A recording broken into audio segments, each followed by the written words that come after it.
നമസ്കാരം. ഇന്നത്തെ നമ്മുടെ വീഡിയോയിൽ ഉൾപ്പെടുത്തിയിരിക്കുന്നത് ഷവർലെറ്റ് തവേരയുടെ ഏറ്റവും മുകളിൽ കാണുന്ന റബ്ബർ ബീഡിങ്ങിൻ്റെ കെയറിങ്ങിനെ കുറിച്ചും അത് സംരക്ഷിക്കേണ്ട രീതിയെക്കുറിച്ചുമാണ്. നമുക്ക് വീഡിയോയിലോട്ട് കിടക്കാം. കഴിഞ്ഞ വർഷം ഇതേ സമയത്ത് ഒരു വീഡിയോ ചെയ്തിട്ടുണ്ടായിരുന്നു. അതായത് ഈ കാണുന്ന റബ്ബർ ബീഡിങ് കെയർ ചെയ്യുന്നതിനെക്കുറിച്ചും അതിൻ്റെ ക്ലീനിങ്ങിനെ കുറിച്ചും എല്ലാം ഒരു വീഡിയോ ചെയ്തിട്ടുണ്ടായിരുന്നു. ഒന്നല്ല, ഒരു 3 വീഡിയോകളും ചെയ്തിട്ടുണ്ടായിരുന്നു. പക്ഷേ ഇപ്പോൾ സെക്കൻഡ് ഓണർഷിപ്പിൽ വാഹനം എടുക്കുന്ന ഒട്ടുമിക്ക പേർക്കും ഉണ്ടാകുന്ന പ്രശ്നമെന്ന് പറയുന്നത് ഈ കാണുന്ന ഭാഗത്ത് നിന്നും അതുപോലെ തന്നെ ഈ ഭാഗത്ത് നിന്നുമൊക്കെ നല്ല രീതിയിലുള്ള ചോർച്ച വാഹനത്തിന് വരുന്നുണ്ട്. ഓക്കെ, അത് ഉള്ളിലേക്ക് മഴ പെയ്യുന്ന സമയത്ത് ഉള്ളിലേക്ക് കറക്റ്റ് ഈ ഇരിക്കുന്ന ഭാഗത്ത് പാസഞ്ചറിൻ്റെ ഭാഗത്ത് തലയിൽ കൂടെയൊക്കെ വെള്ളം വീഴുന്ന പ്രശ്നം പറയുന്നുണ്ട്. അപ്പോൾ അതിൻ്റെ പ്രധാന സാഹചര്യം എന്താണെന്ന് പലരും ചോദിക്കുന്നുണ്ട്. നമുക്ക് ഇന്നത്തെ വീഡിയോയിൽ അതിനെക്കുറിച്ച് വ്യക്തമായിട്ട് മനസ്സിലാക്കാം. ഷവർലെറ്റിൻ്റെ തവേരയെടുത്ത വാഹന ഉടമകൾ നേരിടുന്ന ഒരു പ്രശ്നമാണ് ഈ കാണുന്ന റബ്ബർ ബീഡിങ്ങിൻ്റെ വിഷയം.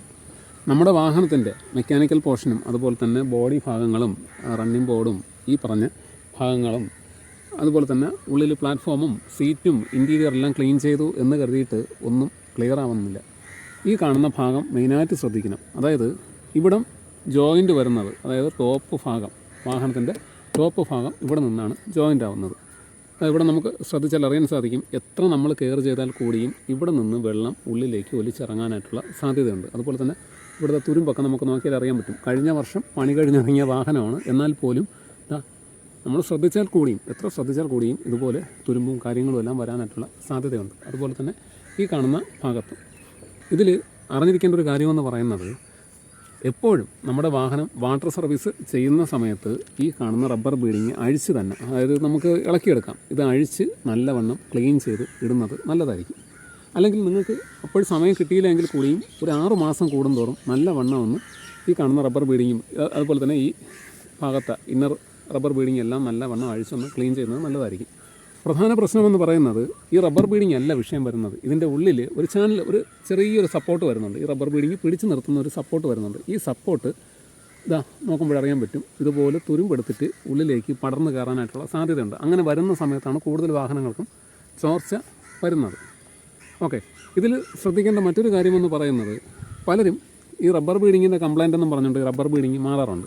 റബ്ബർ ബീഡിങ് മാറിയാൽ കൂടിയും ഇതിൻ്റെ ഉള്ളിൽ ഈ നിൽക്കുന്ന സപ്പോർട്ടിൻ്റെ ആ ഒരു ഭാഗമുണ്ട്, സപ്പോർട്ട് ചെയ്യുന്നൊരു ഭാഗമുണ്ട്. ആ ഭാഗത്തിന് എന്തെങ്കിലും ഇതിലുള്ള തകരാറ് വന്നാലോ അല്ലെങ്കിൽ ആ തുരുമ്പെടുത്ത് നശിച്ചു പോയാലോ പിന്നെ നമ്മൾ ഈ റബ്ബർ ബീഡിങ് മാറിയിട്ട് കാര്യമില്ല. അത് അഡീഷണലായിട്ട് നല്ലൊരു പാച്ച് വർക്ക് മെക്കാനിക്കിനെ കണ്ടിട്ട് അവിടെ ഒരു ഫൗണ്ടേഷൻ ഇട്ട് ചെയ്യേണ്ടതാണ്. അതുപോലെ തന്നെ ഈ ഒരു റബ്ബർ ബീഡിങ്ങിൻ്റെ കാര്യം ഇതിപ്പം നിലവിൽ കിട്ടുന്ന കാര്യം ബുദ്ധിമുട്ടാണ്. അപ്പം ഇത് ആവശ്യമെങ്കിൽ നിങ്ങൾ ചെയ്യേണ്ട ഒരു കാര്യമെന്ന് പറയുന്നത്, ഏതെങ്കിലും സ്ക്രാപ്പിലോ അല്ലെങ്കിൽ വലിയ സ്പെയർ പാർട്സ് ഷോപ്പിലോ പോയിട്ട്, അല്ലെങ്കിൽ ബൂട്ട്മോ പോലുള്ള ആപ്ലിക്കേഷൻ ഉണ്ട്, അതിലൊക്കെ നമുക്കിത് ബുക്ക് ചെയ്ത സാധനം കിട്ടും. പക്ഷേ പലർക്കും കിട്ടാനായിട്ടില്ല എന്നാണ് അറിവ്. അപ്പോൾ നിങ്ങൾ ചെയ്യേണ്ടത് മാക്സിമം കെയർ ചെയ്യണം. ഞാൻ ഇടയ്ക്കൊരു തവരയിൽ കണ്ടതാണ്, അതായത് ഈ ഒരു ഭാഗമില്ല, ഈ ഒരു ബീഡിങ്ങും പിന്നെ ഈ ഒരു ഭാഗമൊന്നുമില്ല. അപ്പോൾ അതിന് പകരം ഈ ഒരു റബ്ബർ ബീഡിങ് മാത്രമേ ഉള്ളൂ.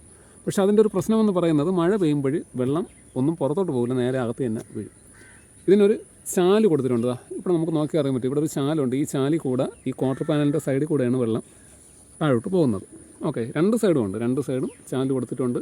ഈ ചാലിൽ കൂടെയാണ് ക്വാർട്ടർ പാനലിൻ്റെ സൈഡിൽ കൂടെ താഴേക്ക് വെള്ളം പോകുന്നത്. പക്ഷേ പലരും അത് അറിവില്ലാതെ ഈ ഒരു പോർഷൻ കംപ്ലീറ്റ് ക്ലിയർ ചെയ്തിട്ട് ഈ ബീഡിങ്ങിനെ എടുത്തിട്ട് അങ്ങ് സ്ലോപ്പൊന്നും ഇല്ലാതെ സെറ്റ് ചെയ്യാറുണ്ട്. അങ്ങനെ സെറ്റ് ചെയ്യുന്ന സമയത്ത് കണ്ട മുകൾ വശം നമുക്ക് നോക്കിയാൽ അറിയാൻ പറ്റും, സൈഡിലെ ആ ഒരു കനം പോലും മുകൾ വശത്തില്ല, മുകൾ വശം ഫ്ലാറ്റായിട്ടാണ് ഇരിക്കുന്നത്. അപ്പോൾ വെള്ളം വീഴുന്നു കഴിഞ്ഞാൽ അത് കറക്റ്റ് ഉള്ളിലേക്ക് വീഴത്തുള്ളൂ. ഇവിടെയും നമുക്ക് നോക്കുമ്പോഴറിയാൻ സാധിക്കും. അപ്പം നിങ്ങൾ ചെയ്യേണ്ട ഒരു കാര്യമെന്ന് പറയുന്നത്, പരമാവധി തുരുമ്പുള്ള വാഹനമാണെങ്കിൽ ആ ഒരു പോർഷൻ നല്ലവണ്ണം അഴിച്ച് 6 മാസം കൂടുന്തോറും അഴിച്ചൊന്ന് ക്ലീൻ ചെയ്ത് അവിടെ ഒന്ന് ഗ്രീസോ അല്ലെങ്കിൽ മറ്റെന്തെങ്കിലും ഇട്ടൊന്ന് റെഡിയാക്കേണ്ടതാണ്. അതല്ല, നല്ല രീതിയിലുള്ള തുരുമ്പുണ്ടെങ്കിൽ അത്രയും പീസ് വെട്ടി മാറ്റിയിട്ട് പുതിയ പീസ് ഇട്ടിട്ട് ഇതേപോലത്തെ റബ്ബർ ബീഡിങ് സെറ്റ് ചെയ്ത് കൊടുക്കേണ്ടതാണ്. ഇവിടെ ഒരു ചെറിയൊരു കർവുണ്ട്. അതുപോലെ തന്നെ ഈ 2 സൈഡും ഒരു സ്ലോപ്പും കൊടുത്തിട്ടുണ്ട് വെള്ളം താഴേക്ക് വീഴാനായിട്ട്. അപ്പോൾ ഇതേ സെയിം റബ്ബർ ബീഡിങ് കിട്ടുമെങ്കിൽ അതായിരിക്കും നല്ലത്. ഓക്കെ, അപ്പോൾ അത് പ്രധാനമായിട്ടും ശ്രദ്ധിക്കണം. ഇനി പരമാവധി ഇങ്ങനെയുള്ള വാഹനങ്ങളുടെ പാർട്സുകൾ കെയർ ചെയ്യുന്ന, എത്രത്തോളം കെയർ ചെയ്യാൻ പറ്റുമോ അത്രത്തോളം കെയർ ചെയ്യുന്നതായിരിക്കും നല്ലത്. പലരും അത് ചെയ്യാറില്ല. ചെയ്യാത്തതിൻ്റെ എല്ലാ ദോഷവശങ്ങളും എല്ലാ വാഹനത്തിലും അത് കാണാനായിട്ടുമുണ്ട്. ഓക്കെ, അപ്പോൾ നിങ്ങളുടെ വാഹനം ഇതുപോലെ എന്തെങ്കിലും രീതിയിലുള്ള പ്രശ്നങ്ങൾ വരികയാണെങ്കിൽ ആദ്യമേ തന്നെ നല്ലൊരു പാച്ച് വർക്ക് മെക്കാനിക്കിനെ കണ്ടിട്ട് ഈ ബീഡിങ് ഉൾപ്പെടെയുള്ള പാർട്സുകൾ പുതിയത് കിട്ടുമെങ്കിൽ അത് ഇടുന്നതായിരിക്കും നല്ലത്. അല്ലെങ്കിൽ പഴയതിനെ കീറിപ്പോവാത്തതാണെങ്കിൽ അല്ലെങ്കിൽ ഇളകി പോവാത്തതോ ഡാമേജ് വരാത്തതോ ഒക്കെ ആണെങ്കിൽ അതിനെ വീണ്ടും ഒന്ന് സൂപ്പർ ഗ്ലൂവോ അല്ലെങ്കിൽ വേറെ എന്തെങ്കിലും ഫെവിക്വിക്കോ എന്തെങ്കിലും വെച്ച് ഒട്ടിച്ച് കൊടുത്തിട്ട് ഇത് സെറ്റ് ചെയ്യുന്നതായിരിക്കും നല്ലത്. ഓക്കെ, ഇത് എല്ലാവരെയും അറിവിലേക്ക് ഷെയർ ചെയ്യുന്നത് പരമാവധി ശ്രദ്ധിക്കണം. പിന്നെ അതുപോലെ തന്നെ ഇപ്പോഴും മഴ സീസൺ ആയതുകൊണ്ട് ഇതൊക്കെ വലിച്ചഴിച്ച് കളഞ്ഞിരിക്കുന്ന വാഹന ഉടമകൾ പ്രത്യേകം ശ്രദ്ധിക്കണം. ഉള്ളിലേക്ക് വെള്ളം വീഴാനായിട്ടുള്ള സാധ്യതയുണ്ട്. പിന്നെ ഈ കാണുന്ന റബ്ബർ ബീഡിങ്, ബൊലേറോയുടെ റബ്ബർ ബീഡിങ് നമുക്ക് വിനിമയം ചെയ്യാം. പക്ഷേ ഒരു പ്രധാന പ്രശ്നം എന്ന് പറയുന്നത് ബൊലേറോയുടെ റബ്ബർ ബീഡിങ് കുറച്ചുകൂടെ വണ്ണം കൂടുതലാണ്. ഈ വണ്ണം കൂടുതൽ വരുമ്പോൾ നമ്മൾ ഡിക്കി അടച്ചു കഴിഞ്ഞാൽ അടയത്തില്ല. ഡിക്കി നമ്മളിങ്ങനെ അടച്ചു കഴിഞ്ഞാൽ അടയത്തില്ല. ഇതേപോലെ ഇത്രയും ഗ്യാപ്പിൽ നിൽക്കും. അപ്പോൾ അങ്ങനെ ഒരു പ്രശ്നമുണ്ട്.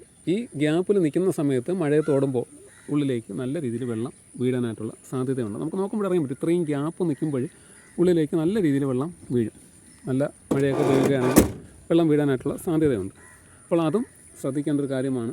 അപ്പോൾ ഏറെക്കുറെ സ്ഥലത്ത് ഇത് ബീഡിങ് കിട്ടാൻ നിവൃത്തിയില്ലാത്തതുകൊണ്ട്, അതായത് ഇടുക്കി ബീഡിങ് കിട്ടാൻ നിവൃത്തിയില്ലാത്തത് കൊണ്ട് പലരും ബൊലേറോയുടെ സെറ്റ് ചെയ്യുന്നുണ്ട്. ബൊലേറോയുടെ സെറ്റ് ചെയ്താൽ കൂടിയും ഡിക്കി അടയുവാനായിട്ട് ഒരു ബുദ്ധിമുട്ടുള്ളത് കൊണ്ട് ഈ ഒരു ലോക്ക് ചാടിയേ നിൽക്കത്തുള്ളൂ, പുറത്തോട്ട് ഇറങ്ങി നിൽക്കത്തുള്ളൂ. നമ്മൾ അടച്ചാൽ കൂടി ഒരു ലോക്ക് പുറത്തോട്ട് ഇറങ്ങി നിൽക്കും. ഈ ഒരു ലോക്ക് പുറത്തോട്ട് ഇറങ്ങി നിൽക്കുന്ന സമയത്ത് പറ്റുന്ന ഒരു പ്രശ്നം എന്ന് പറയുന്നത്, നല്ല മഴയുള്ള സമയത്ത് ഓടുമ്പോൾ ഉള്ളിലേക്ക് വെള്ളം ഇറങ്ങിയിട്ട് മറ്റു പല തകരാറുകളും അല്ലെങ്കിൽ പാച്ച് വർക്കും അല്ലെങ്കിൽ തുരുമ്പും കയറാനായിട്ടുള്ള സാധ്യതയുണ്ട്. അതും ശ്രദ്ധിക്കേണ്ട ഒരു കാര്യമാണ്.